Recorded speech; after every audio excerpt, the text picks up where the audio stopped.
महत्वपूर्ण बात जो उठा रहे हैं, वो ये कह रहे हैं कि अगर सुप्रीम कोर्ट ने कहा कि चीफ जस्टिस ऑफ इंडिया ही होना चाहिए कमिटी में, वैसी स्थिति में एक संवैधानिक परेशानी आ जाएगी। मतलब संवैधानिक परेशानी भी नहीं कहिए उसको, प्रतिष्ठा का सवाल हो जाएगा और गरिमा का सवाल हो जाएगा कि प्रधानमंत्री और एलओपी और कैबिनेट मिलकर के उसने चयन किया और उस पर जो है सुप्रीम कोर्ट ने अलग जजमेंट दिया या डायरेक्टिव दिया और उसके बाद फिर उस पर विवाद खड़ा हो गया। तो एक संवैधानिक समस्या है या कहिए उसको गरिमा का सवाल है।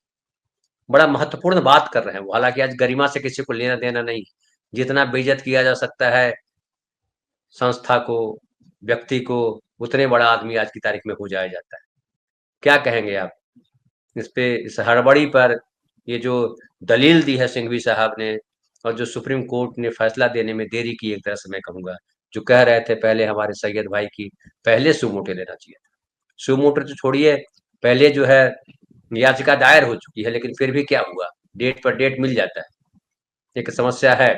हमारे एक साथी कह रहे हैं कि राजकुमार चंद्रा जी कह रहे हैं कि असंवैधानिक कोलेजियम प्रणाली से नियुक्त होने वाले जजों से न्याय की उम्मीद करना बेईमानी नहीं है क्या? भाई साहब, ये कहना आसान है, 75 साल से चल रहा है ये संविधान और ये न्यायपालिका चल रही है, ऐसे ही जजों की बहाली हो रही थी और कोई सवाल नहीं उठ रहे थे। एक तो ये जान लीजिए कि पिछले 30-35 सालों में जो मैं महसूस करता हूँ कि खामखा तमाम संस्थाओं के ऊपर सवाल उठाए गए हैं, ताकि आधे लोग संदेश से भरे रहें, आधे लोग जो है कहें कि नहीं बढ़िया है, और देश को जो है किसी एकमत सर्वसम्मति पे नहीं पहुंचने दिया जाए और हर चीज को विवाद में खड़ा कर दिया जाए। ये भी इसके पीछे जो है कारण है। इसलिए मैं नहीं मानता हूँ कोलोजियम प्रणाली से हो रही है, इसलिए न्याय की क्या 75 साल से उसी से न्याय हो रहा है। जी संजय भाई। धन्यवाद धनंजय भाई, अपने सभी साथी पैनलिस्ट को भी नमस्कार और दर्शकों को भी। देखिए, आज ये जो मुद्दा उठा है आपके चैनल के माध्यम से, तो हम इसको कानूनी पहलू से और राजनीतिक पहलू से भी समझने का प्रयास करेंगे। कानूनी पहलू से सबसे पहले जो बात समझ में ये आ रही है वो ये कि केंद्र सरकार ने दिसंबर 23 में बिल के जरिए चुनाव आयुक्त और मुख्य चुनाव आयुक्त के निर्वाचन में या मनोनयन में परिवर्तन कर दिया था। आइडियली स्पीकिंग, सुप्रीम कोर्ट के चीफ जस्टिस को होना चाहिए और लीडर ऑफ ऑपोजिशन को होना चाहिए और देश के प्रधानमंत्री को होना चाहिए या उसके द्वारा नामित कोई मंत्री होना चाहिए। 3 व्यक्ति होना चाहिए। 3 आइडियल है, 5 कर सकते हैं आप। 2 जिसके पक्ष में चला जाए उसका अपॉइंटमेंट हो जाना चाहिए। दिसंबर 23 में बिल के जरिए केंद्र सरकार ने इस पूरे अपॉइंटमेंट प्रोसेस को बदल दिया और सुप्रीम कोर्ट के चीफ जस्टिस को हटाकर कैबिनेट के किसी मंत्री को शामिल कर लिया। तो अब सवाल यह उठता है कि ऐसा क्यों किया गया, क्योंकि उसके पहले संभवतः फरवरी 23 में ही सुप्रीम कोर्ट ने यह डिसीजन दिया था कि मुख्य चुनाव आयुक्त और चुनाव आयुक्त के मनोनयन में या निर्वाचन में केंद्र सरकार उस प्रक्रिया में कोई परिवर्तन नहीं कर सकती है। हाँ, वह चाहे तो संविधान में संशोधन करके इस प्रक्रिया में भले परिवर्तन कर दे।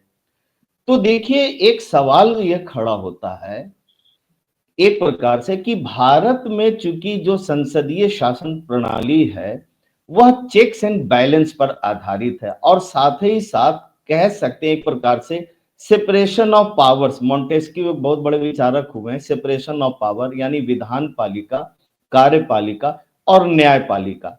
न्यायपालिका का काम रिव्यू का होता है कि जो कानून बनाया जा रहा है विधायिका के द्वारा वह कानून संविधान सम्मत है या नहीं है, इतना काम सुप्रीम कोर्ट का है।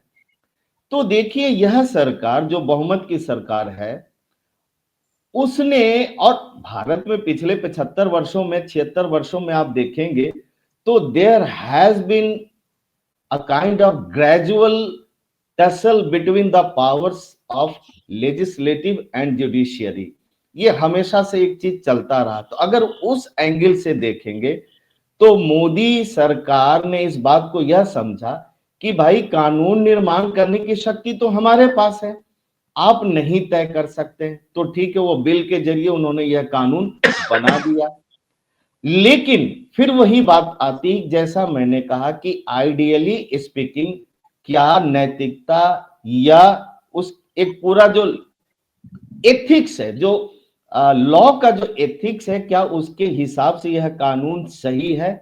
तो बिल्कुल सही नहीं है। अब आते हैं रिसेंट जो घटना घटी, जो जजमेंट है, सुप्रीम कोर्ट ने यह कहा कि 19 फरवरी को हर हालत में इस पर सुनवाई होगी। केंद्र सरकार, अब पॉलिटिकल एस्पेक्ट की तरफ हम लोग बढ़ रहे हैं, केंद्र सरकार आखिर क्यों हड़बड़ी में 2 दिन पहले मुख्य चुनाव आयुक्त की नियुक्ति करना चाहती है? अब 2-3 सवाल यहां पर है। पहली चीज कि क्या इस समय कोई ऐसा चुनाव सामने है, सन्निकट है, जिसके लिए मुख्य चुनाव आयुक्त की नियुक्ति जितना जल्दी हो जाए उतना ही बेहतर?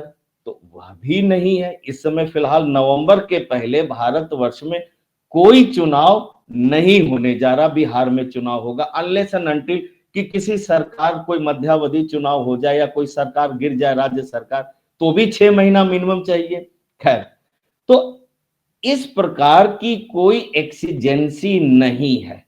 तो प्रैक्टिकली भी देखा जाए तो यह सरकार बैकफुट पर है। यानी अब तीसरे पक्ष पे हम जाते हैं, that means the intention of this government is it filled with foul smelling. कहीं ना कहीं उसके अंदर कुछ बैड प्ले करने की कोशिश की जा रही है। उसको इस बात का डर है कि यदि सुप्रीम कोर्ट का निर्णय आता है और दिसंबर 23 के बिल को एक प्रकार से गैर संवैधानिक अगर ठहरा दिया जाता है तो वो नियुक्ति नहीं कर पाएगी। चौथी चीज, अगर वो अपॉइंट कर देती है तो शायद सुप्रीम कोर्ट यह निर्णय दे दे कि ठीक है, इस बार जो नियुक्ति हो गई हम उसको मान ले रहे हैं, लेकिन आगे से नियुक्ति की यह प्रक्रिया नहीं रह जाएगी। इस प्रकार की भी संभावना है। और नेक्स्ट एक चीज और है कि जो केस 12 फरवरी को लिस्टेड था, तबीयत खराब होने के कारण उस पर सुनवाई नहीं हो पाई। ऐसा तो नहीं कि अंदर खाने कुछ डील हो कि चलो हम 19 दे रहे हैं, 18 को तो ये रिटायर कर ही रहे हैं, तब तक उसके पहले आप कुछ कर लीजिए और उसके बाद देखा जाएगा। तो देखिए, संभावनाओं से इनकार नहीं किया जा सकता। जी धनंजय भाई।